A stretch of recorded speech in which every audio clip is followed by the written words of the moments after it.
Is anybody else tired of looking at themselves? Yes. Did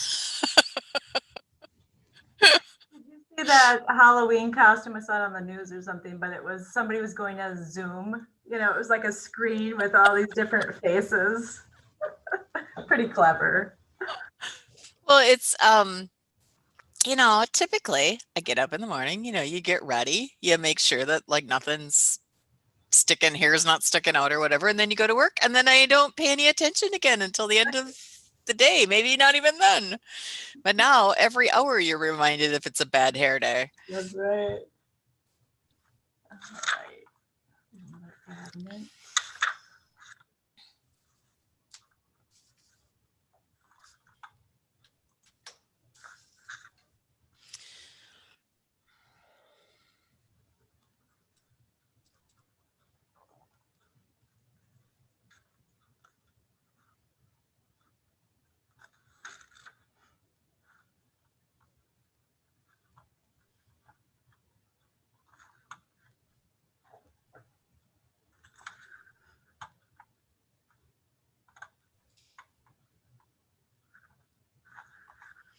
All right, well, it is 11 o'clock, so we will get started. I'm Chris Corpola, the Human Services Director, and I chair of this Stepping Up work group, and I will call this meeting to order.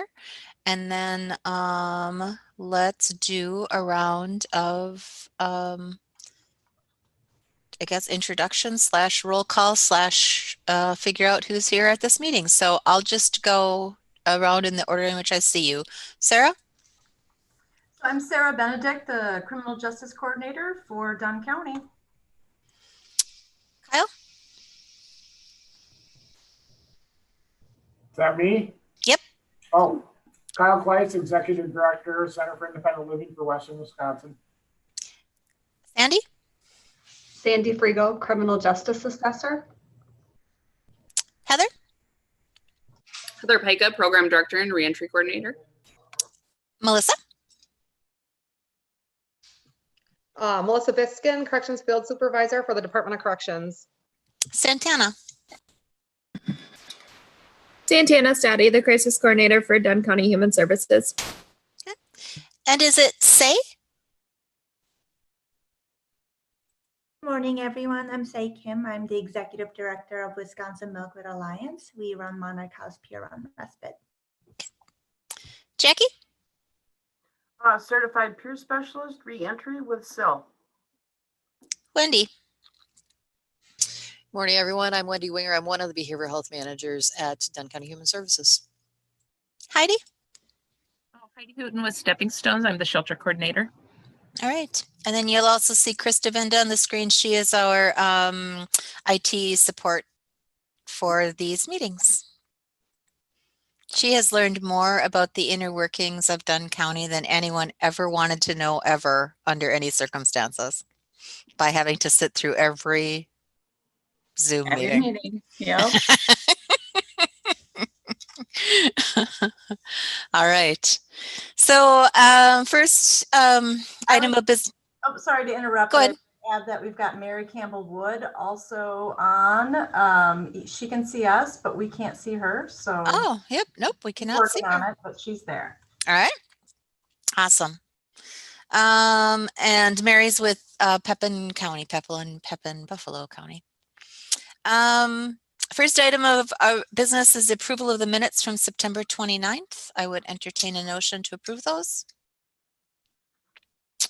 Heather, second. I will. Sandy, any discussion about those agenda items? Otherwise, all those in favor signify by saying aye or a thumbs up. Aye.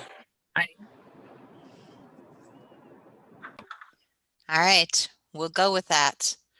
All right, next item, staff report. All right. So I just wanted to raise awareness that we're doing an OWI virtual community forum. That'll be on the 10th of November. So you'll start to see some information coming out, maybe even this afternoon, a press release, save the date. It'll be a Facebook Live event. So it'll be at 6 p.m. also recorded. So if folks can't watch us live, they can watch us at another time. But the theme this year is make the safe choice. And we're going to be highlighting some of the data that we're looking at with OWIs, really the process of what happens when somebody gets an OWI and some of those repercussions, and then resources, what people can do to really avoid getting OWI. So that's on the 10th. Our CJCC meeting, our last quarterly meeting of the year, will be on the 12th of November.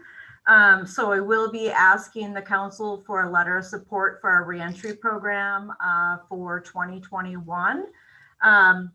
This meeting will also do some elections for the council for 2021. So hard to believe that we're coming to the end of this year, this COVID year, but looking forward to a new year around the corner.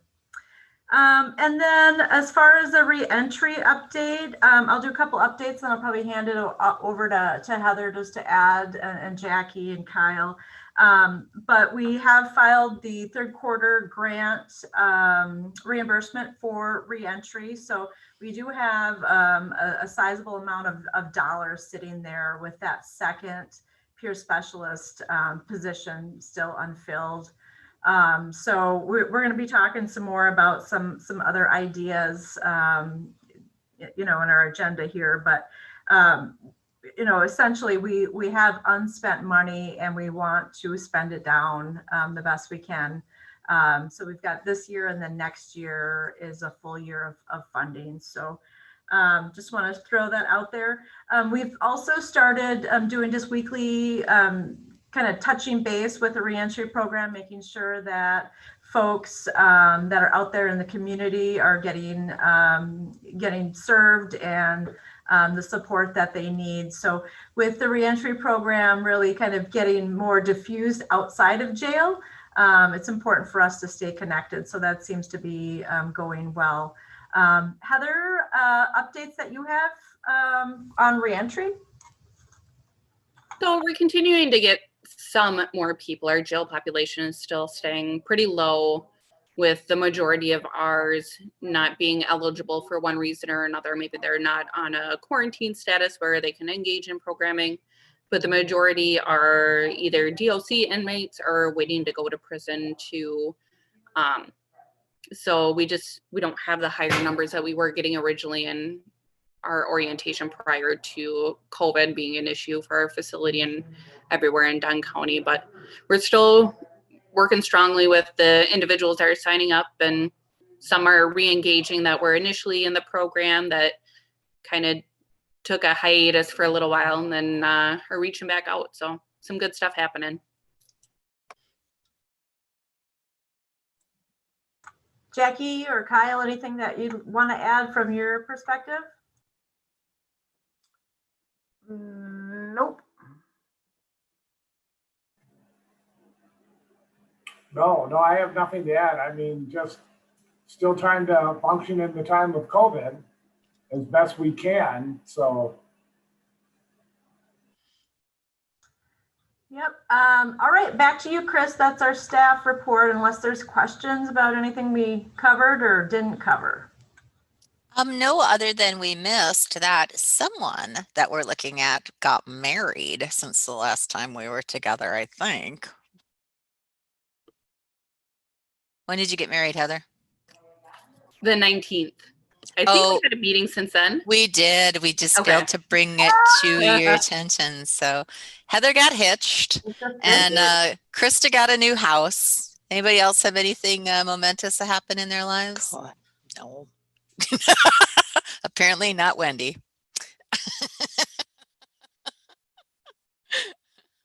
And I thought it was muted. That was a good one. All right.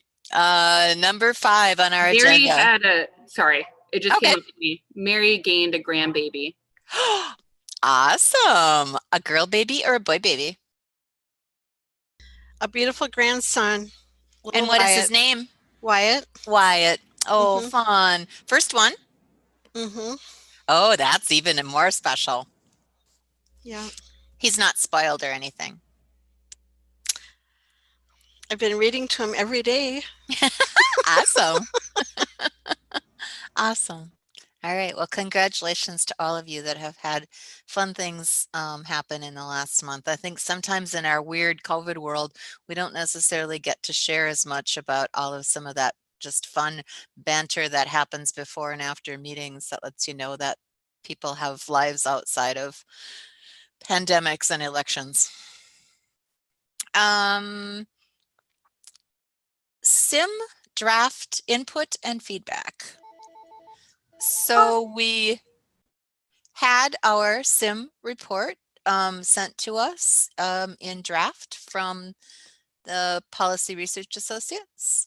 I'm not sure if you have had a chance to slog through that or not, but as you will recall, kind of the two priority areas that arose out of that were housing and additional crisis services. And so Sarah, I don't know, did you have something you want to say?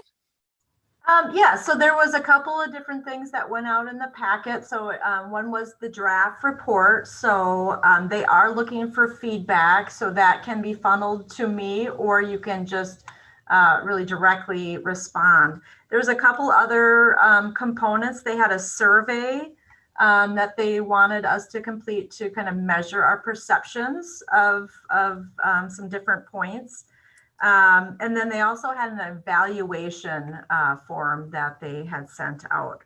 And then they are requesting that we collect data on a number of data points going back to January. I did give heads up to our data work group, and they were willing to help out if needed. But a lot of these are very specific data points.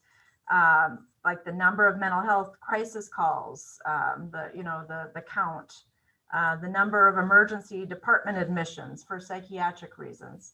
So some of these data points we have the information, and then some of them we don't. So I will reach back to kind of points of contact, probably Wendy and Santana for some of the crisis numbers, or via Chris. We need some jail numbers that I might already have. We need some probation numbers as well. So they're looking for a couple of data points. So they just asked us to collect what we can, realizing that we wouldn't have necessarily all of this data.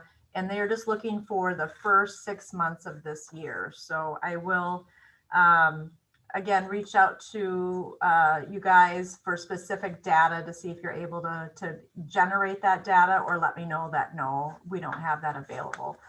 So then we can get this information back to our technical advisors on this project.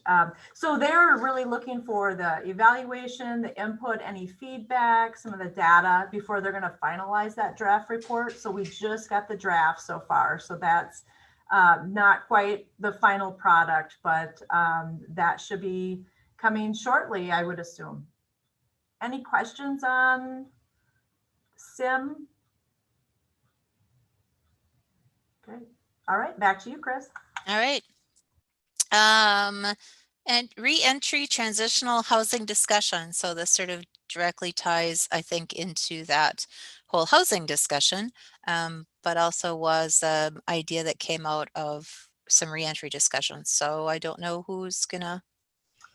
Yeah, so I'll just kind of pitch it off to Heather, but as we've been discussing through the months, that housing has been a challenge during any time of year, but especially right now with COVID.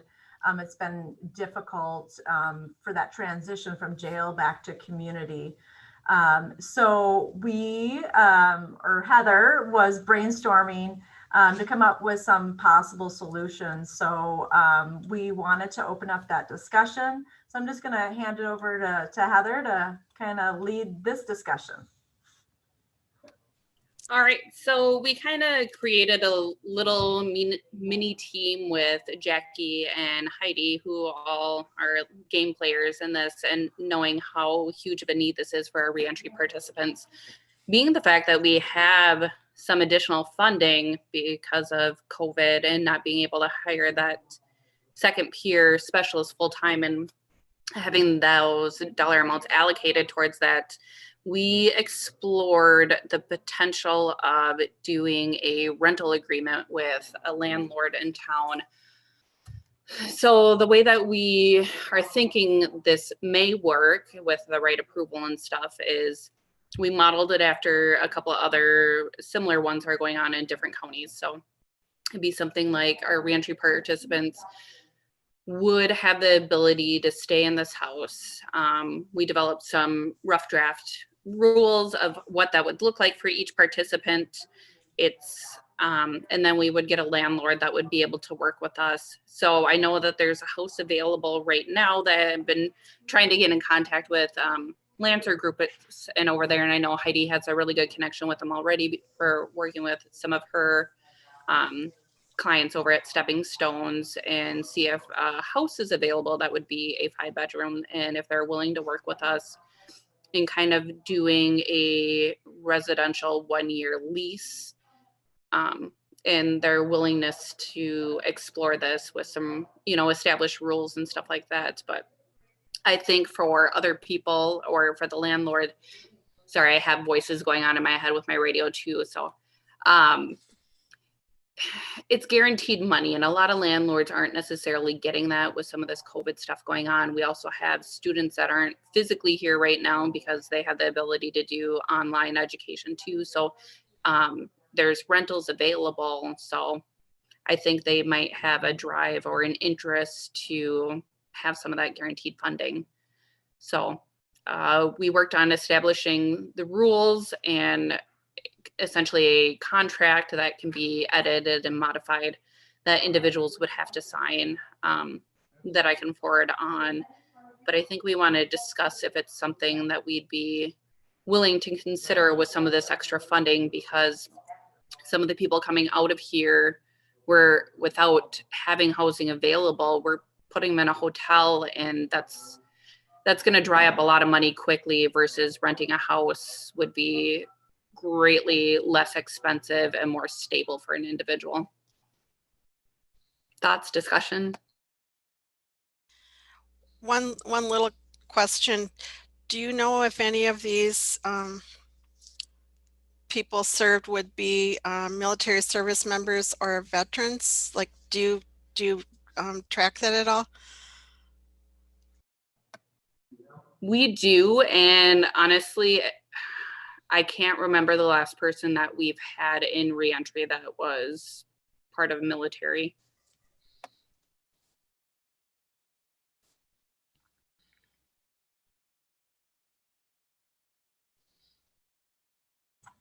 Other thoughts? Thoughts that I would have is, so we would be essentially signing a lease to rent a home that we would make available to reentry participants as they're leaving jail.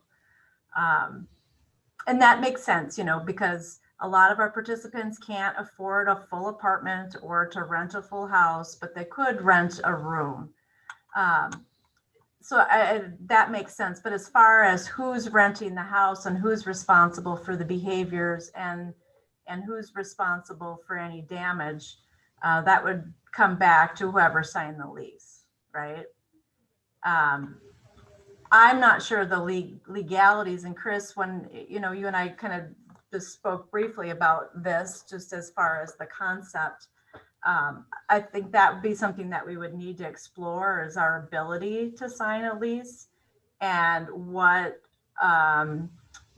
we would assume to take on as far as being responsible for that location, because I would hate to see a housing that's rented by Dunn County to devolve into some sort of flop house or drug house, because we don't have the ability to monitor what's going on in that home. We don't really have the staffing capacity as we are designed right now to provide some of those in-home services. So I think those are some factors that I'm thinking about with this concept. Also, one of the, oh, Well, Go I was ahead. just, no, Melissa, go ahead. Mine's kind of an idea. and mine was just another barrier or something to consider too. And, just the DOC has some places like that too. And one of the things that you'll have to take into account is that obviously these people could potentially go back to jail. So what do you do when they do go back to jail and there's property that needs to be removed and stored? What are we going to do with that property? There's also the potential of people leaving and abandoning property, and who's going to be responsible, absconding, and who's going to be responsible for cleaning up after that property. Another problem that I've seen is loss of keys. Working with certain landlords, like they'll take off with the keys, and then do we have to relock the place, or do you have to pay for replacement keys? And it's almost like you need a staff member to be able to, if they're actually finishing up the lease and going to check out of the place and not abscond or anything like that, you almost need a staff member to go there and make sure, that they're leaving the house in the same condition that they got it. And then keep in mind, one of the things that the department had to purchase too was a lot of these people coming out of jail do not have toiletries, do not have towels, washcloth, bedding. So those are all things that we're going to need to consider purchasing as well if the landlord doesn't provide that type of stuff.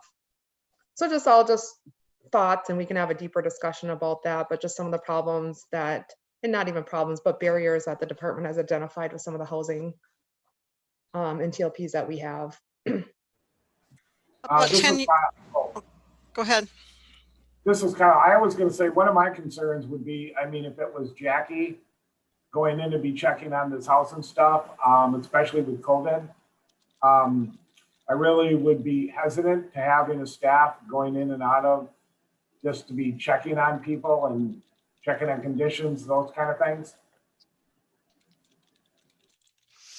I'd throw in there the other side. So we, in behavioral health crisis, we've got a lot of folks that are in that they don't really need a group home, but they don't have the natural supports. And so we've had, Santana and I have actually had some, I would say, base level conversations with Sandy from Gratis.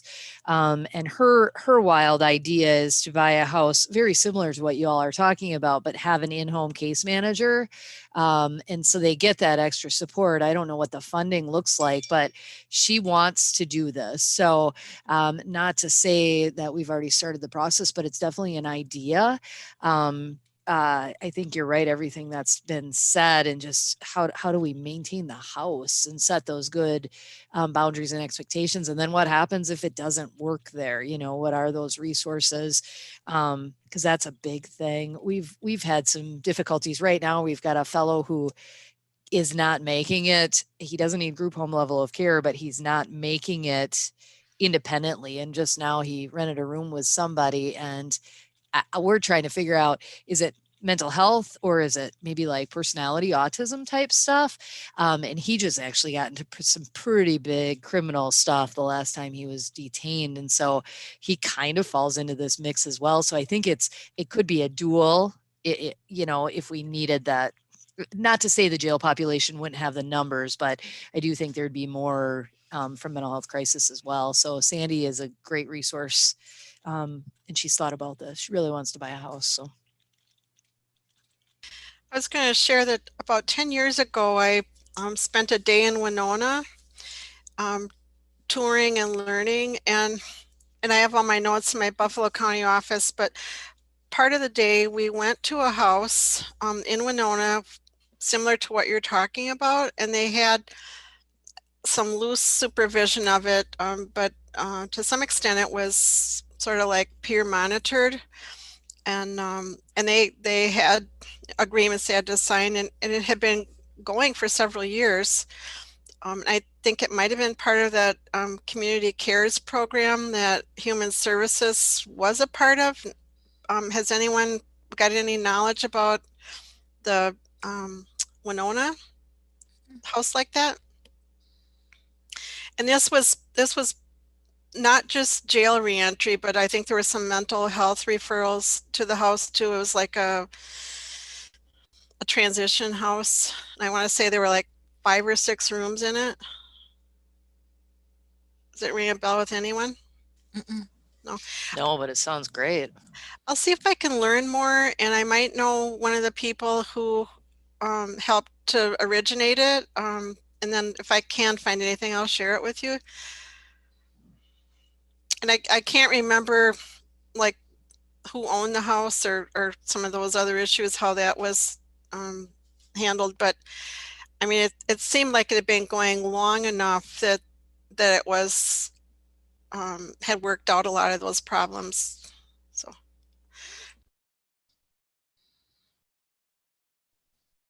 So a couple of thoughts, or a bunch of thoughts, not necessarily, they're all maybe loosely connected. So I don't think it's like, as many of you have indicated, I don't think it's a matter of necessarily reinventing an entire wheel.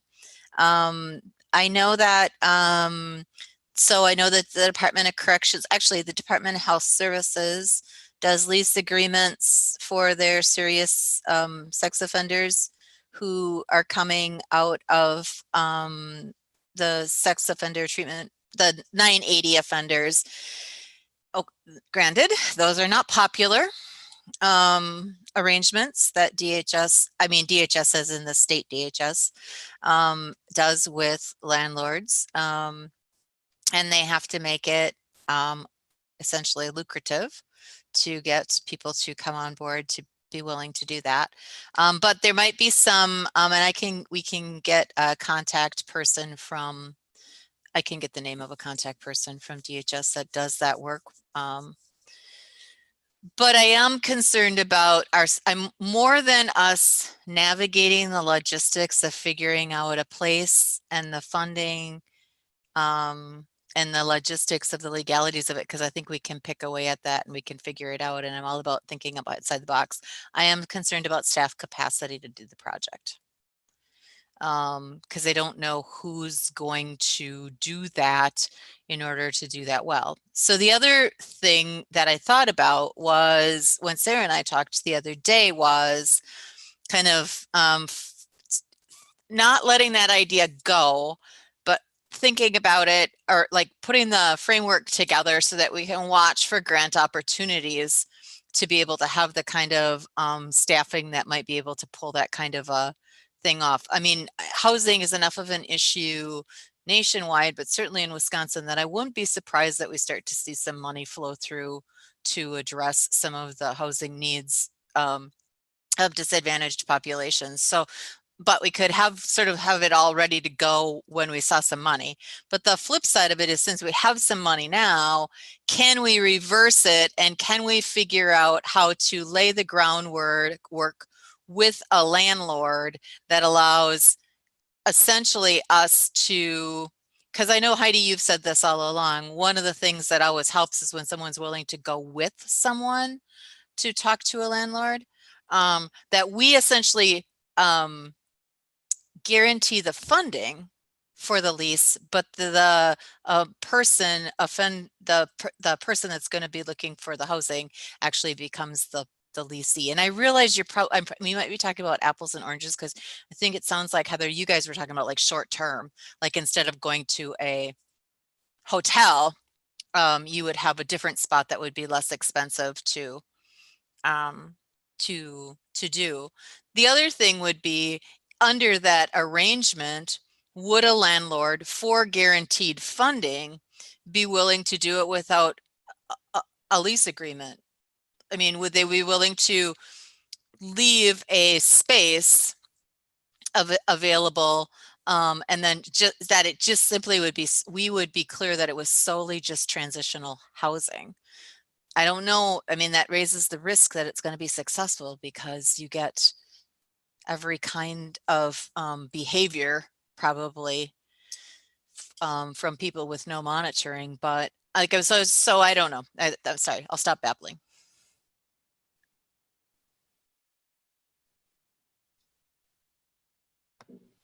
So, I mean, we'd be working out some logistics. My idea would be that it wouldn't be long-term, but it would probably potentially be a few months until that person was able to secure independent housing. So at least they have a safe place over their head. And that way people continuing to leave jail would potentially have an opening. Bless you, Melissa. Even though I can't hear you, I can definitely feel that. The other thing is we would establish some type of house team of people that could come in. I get COVID really plays a big role in what's feasible, but they would be able to do pop-ins and make sure everything is safe. And that's part of the agreement, because somebody bringing substances into the house makes it unsafe for everyone. So I don't know if we can look at potentially, I know there are a lot of people that can't even do internships now, but maybe that's something that we train an intern or two to do. And that's kind of free labor until we get the ability to do something different. It's, I think it's worth exploring and, looking outside the box at potential for stuff like this, especially since we have the funding and we definitely know we have the need. I will tell you that if bad things are going on in a house, somebody will tell on somebody. It always happens. And the other thing is, as far as more permanent housing, it is not out there for these people. I can't state strongly enough, how difficult it is for somebody to find permanent housing if you've got these kind of barriers. So I was thinking transitional housing too with it. And I would say that those people would be there anywhere from 6 months to a year, because for someone to find housing in a really quick turnaround is just simply not happening. Not even if they don't have those kind of significant barriers, it is just simply not happening. Heather, were you thinking at some point, if someone's in the housing and they secure employment, that they would obviously set aside money for their own future housing, but they would also reimburse at a reduced rate or whatever we would work out for their, toward the reentry project. And I'm just saying that way they've got a little bit of teeth in it. And then if they are going to be there for an extended period of time, like 6 to 12 months, then they could potentially use that as a good, basis for showing, due diligence and being financially responsible when trying to secure their own housing at some point, that they were, making their contribution toward the rent, whatever that might be. Or is that not something you were considering, that they would give some sort of a kickback to the program? So an idea for it would be, I like the idea that the first month is not something that they have to pay for, because in that first month, you're not getting a paycheck. You're securing a job and then you're waiting an additional 3 weeks after you get that job to actually get your first paycheck. So I think it's not necessarily reasonable that they're going to be able to pay for that and food and other things that they're going to need. Then after they start their employment, they would make a monthly deposit, and it can kind of be in the revolving needs fund, so it can help the other person, but yet a portion of it they could potentially get back to use towards future housing. That's definitely an idea, and would show motivation and help them out making those next steps. Heather, this is Kyle. I'm going to have some funding in 2021 available that, if we could make this a go for that first 30 days to help out with food and other necessities. As long as they were an open reentry person, that would be the only qualifier. But if they were, I would have some funds available to help with those types of things as well. So what if we, another option or another thought is, what if we did a little bit deeper of an analysis of what we have for finances, thinking not only potentially about reentry, but thinking about transitional housing in a bigger sense of you know, generally a lot of people touch the criminal justice system that we are looking to create. They have those barriers to housing that Heidi has identified. But what if we kind of did because we might have some funding. I don't know off the top of my head, but you know, like to look, and Kyle sort of offers up, to see what's out there. And then what if we actually just did a request for proposals out to see if there's anybody that's interested in doing this for us? And because I was looking at if you look at, I know you guys had done some preliminary work and looked at sort of what are some of those kind of college grade houses going for. And they were in that $1,500 range. But even if it was $2,500, I mean, you're talking about $30,000 a year for the rent part of it. And what if out of that, you know, somebody could have a part-time sort of case management function that would go with that, that could also, you know, so that, I don't know, to move, I remain concerned that we can't add things to the back of you, Heather, Jackie, our staff. Everybody's got a full-time workload at this point in time. And unless Sarah Benedict's looking for an evening job, which is probably not the case, to look at if we think that we have the money, and we have some money for at least next year, that we quickly look at putting together a process for putting the information out there to see if there's an organization that's interested in doing this work that might have some experience, wink, wink, stepping stones, or the sober living community, or, you know, whoever else. I don't even know who else. Yeah, And don't get I've been working with Independence First, the Independent Living Center out of Milwaukee, and they're looking to do similar reentry, but with people coming out of prison because of some DOC funding, and they're partnering with an organization that already has two similar housing set up, but they get a lot of their funding through DOC to be able to operate those.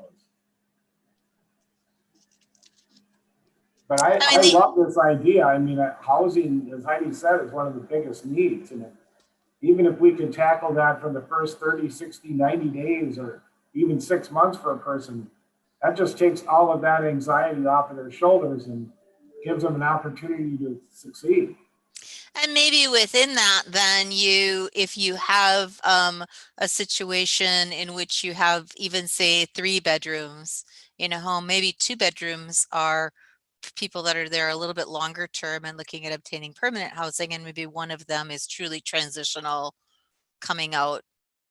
I mean, there's a number of ways to think about how you divvy up space to not lose the $70 a night that it's costs to send somebody to a hotel, and just investing that into a local resource. But then we have to, I mean, we'd have to look at how to furnish and equip the place. And I mean, there would be a lot of things, but to get it off of the ground, but there might be somebody interested in doing it. That would take it off of our shoulders in just the workload capacity. And then we'd have a year, because we could use the some reentry money from next year and whatever else we could scoop up to sustain it for next year. And we'd have a year to watch for additional funding opportunities.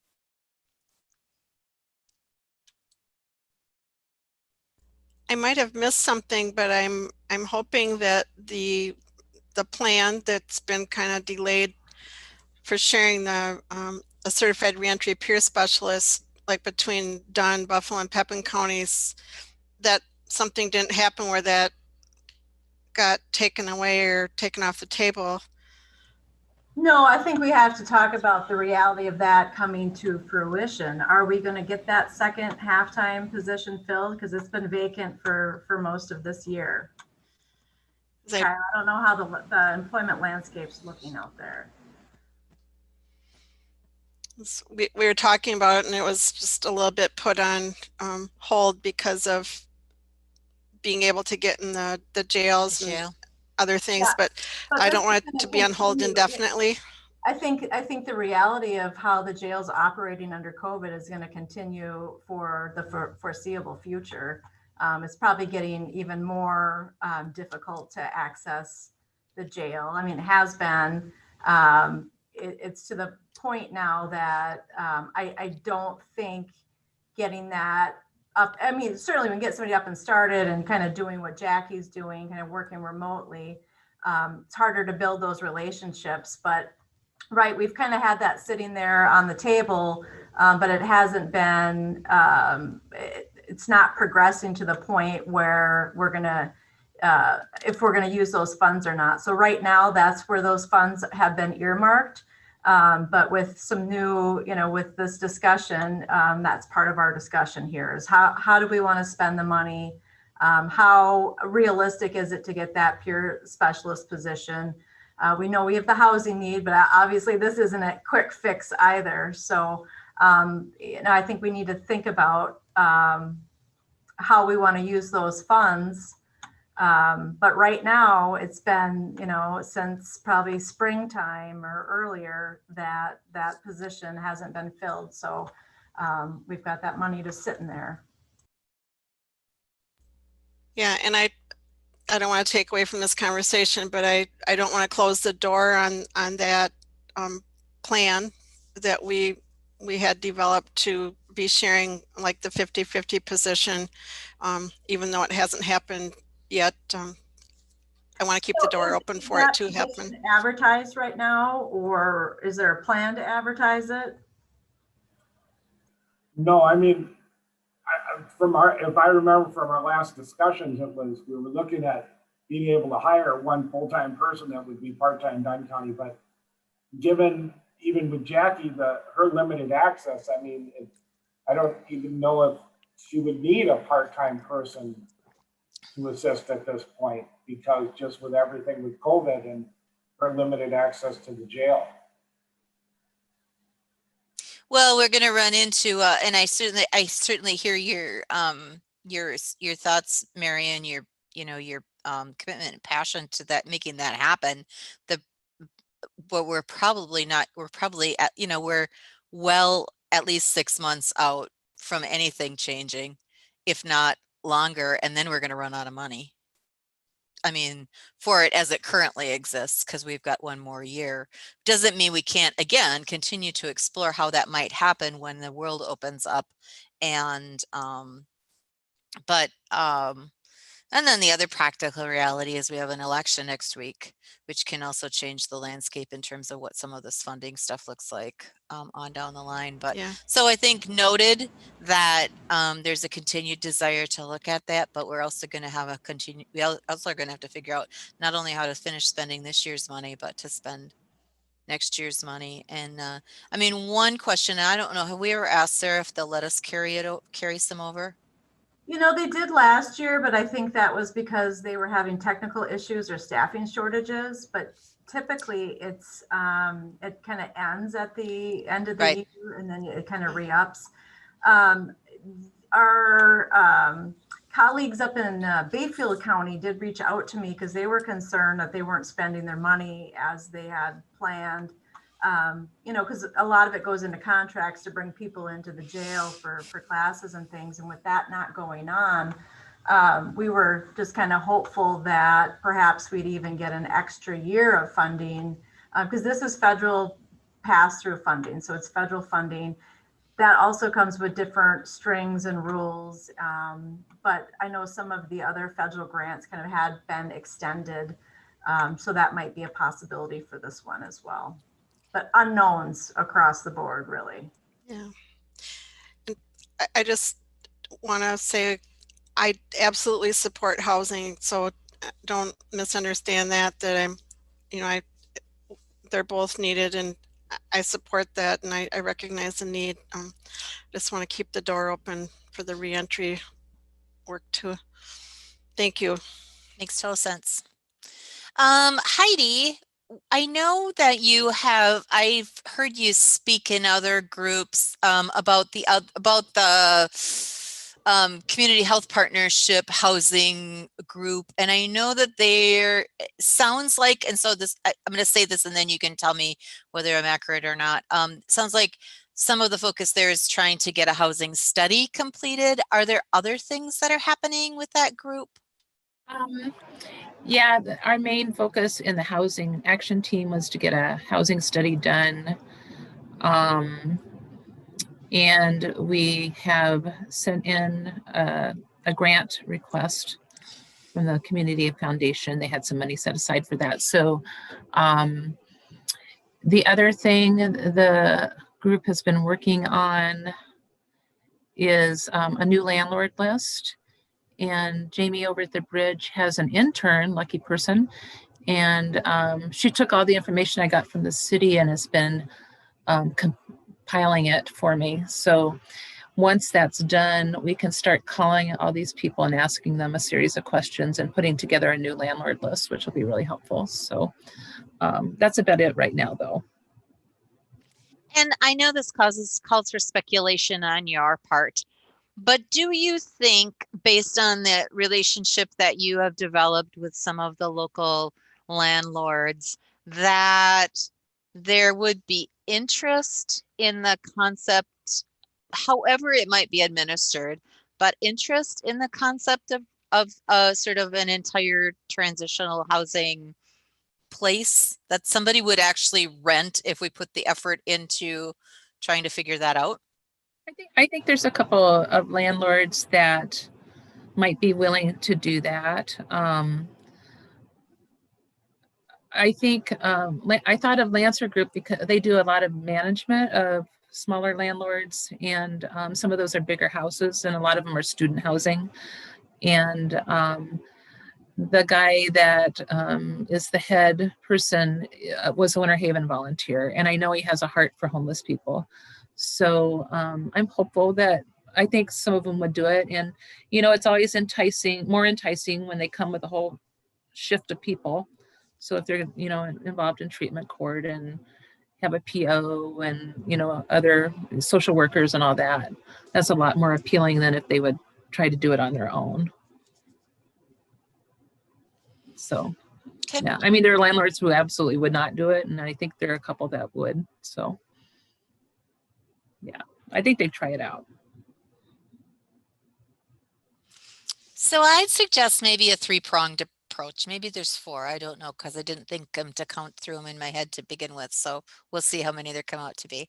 I'd suggest we ask the state if we can carry over money given COVID, because that'll just give us a nicer pot of money for next year. I mean, you know, however, and tell them that we're, you know, I mean, as part of that we have sort of a plan for how to reconfigure what we're doing with regard to COVID. The second would be for us to, and maybe we can agree before we finish this meeting, to ask both DOC and DHS, like, how do they manage those lease agreements? I mean, I can't believe that they've never had a place trashed, that they had to sort of figure out how to, you know, because the county, in a sense, has endlessly deep pockets. So to sign a lease agreement saying that we would be responsible for all damages, but this isn't any different than the DOC or DHS. To be, would be responsible for all damages was essentially what you say when you sign a lease agreement. And then suddenly, you know, for there to be legal ramifications for that, because the landlord suddenly says there was $100,000 worth of damages, and it requires action on a bunch of people's parts to figure all of that out. So, so I think we can do some work to figure out entities that are already doing this and how do they do it, and maybe even some other counties. Sounds like there were some other counties. And then the third would be to look at starting to spell out, and it sounds like you guys have done, your small group has done a little bit of this, starting to spell out what would be the kind of the criteria of the population to be served. Where do we get the best bang for our buck?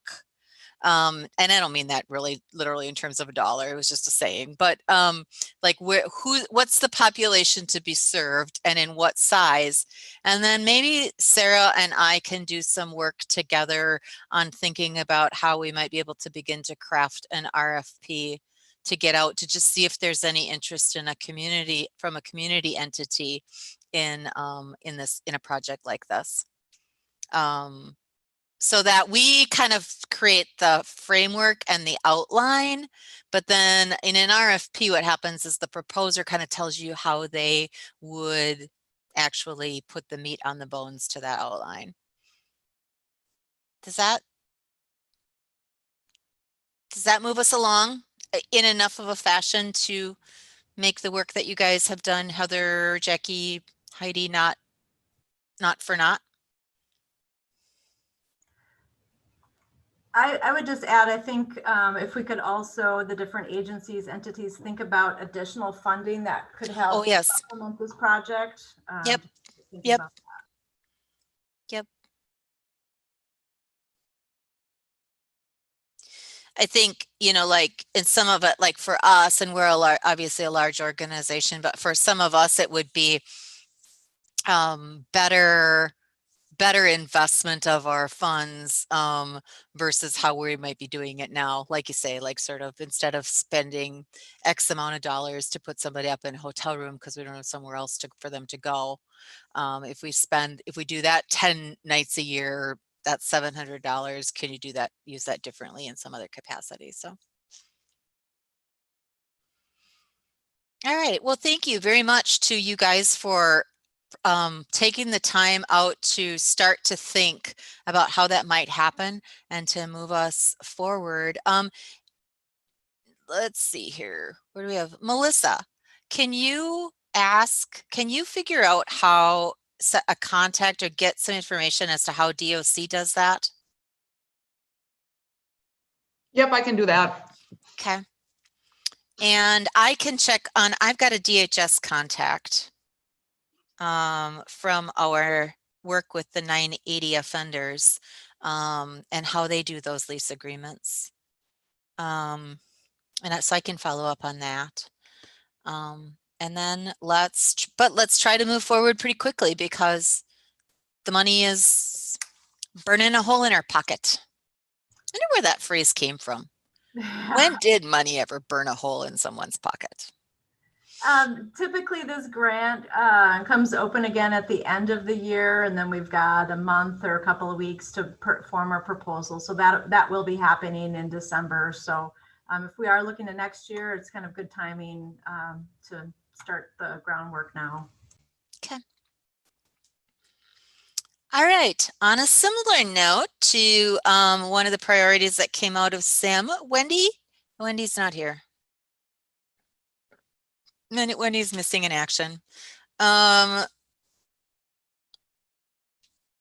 Santana, were you at the crisis enhancement meeting? Yeah, yep, I did attend that. Can you give us an update on the crisis options meeting? Sorry to put you on the spot. No, it's okay. Yeah, so we kind of talked about a few different things, actually. One, we just kind of talked about looking at our emergency detentions over the last year, like of 2019 and then so far of 2020, and just kind of pulling those apart and figuring out if any of those individuals could have benefited from something a little less restrictive than emergency detention. Still needing that hold to get services in place or maybe get access to medications, but not necessarily like the long-term hospitalization. So we talked about pulling that apart and then also just discussing like a type of facility that can do something like that. We do already have like crisis beds available for adults. We have the one at Arbor Place, one at Aurora and Chippewa, and now we do contract with Midway in Eau Claire County as well. But those are all voluntary basis. So yeah, we are looking at more of a facility that could do something like a 23-hour hold type thing just to help people kind of, I guess you could say, reset themselves and get back out in the community and get those access to services was the gist of it. So for right now, like I said, we're just kind of gathering data and pulling that apart. And we also have law enforcement involved with this as well. And they're going to look at some of their data to look at like how much time and resources money is spent, like when we take somebody like across the state to Winnebago, because of course when they do that, 2 officers have to go. So it ends up taking up resources and they're not able to be in the community. So we're that's where we're starting, is just pulling all that apart to see what it looks like. I think that's the gist of it. I think it was a good meeting, Mhm. a good discussion. All right. Any questions or comments before we move to next steps?